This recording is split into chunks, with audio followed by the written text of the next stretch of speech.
to the fledgling thrush, panting in the heat of the hottest summer on record, or from the hours you sat alone in a tangle of leaves and brush, or from the fear of the four of us towering above you, to your speckled body that I held with cupped hands, wriggling through the gray hoodie, where I noticed the soft tufts on your head sprouting like owl ears, to your snapping, chirping beak.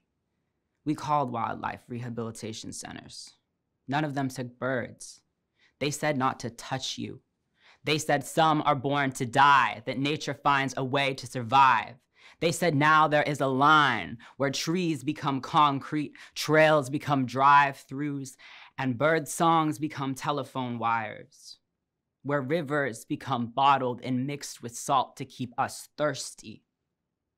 But on the walk before we found you, we saw socks in the dirt, chip wrappers in the deep sink peat bog, and a shoe hiking to nowhere under a bush. We saw smoky polypores composing recently fallen trees. Their clean insides looked like IKEA wood. We stepped aside for motorcyclists to pass and choked on their gas smoke as they laughed past a solitary water lily floating on its own reflection. We heard an owl call from far above, then a siren wail from 4th Avenue.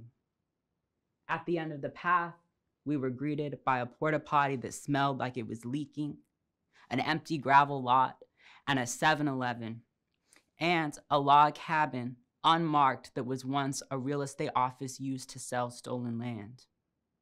It overlooked a lake where we paused to watch birds playing or mating or fighting.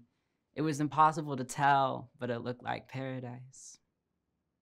A cardinal meadowhawk landed on a piece of wood protruding from the water and flexed its transparent red-veined wings as it basked in the sun. We liked to think it was posing for us, that all the birds were out for us, that the sun shone for us.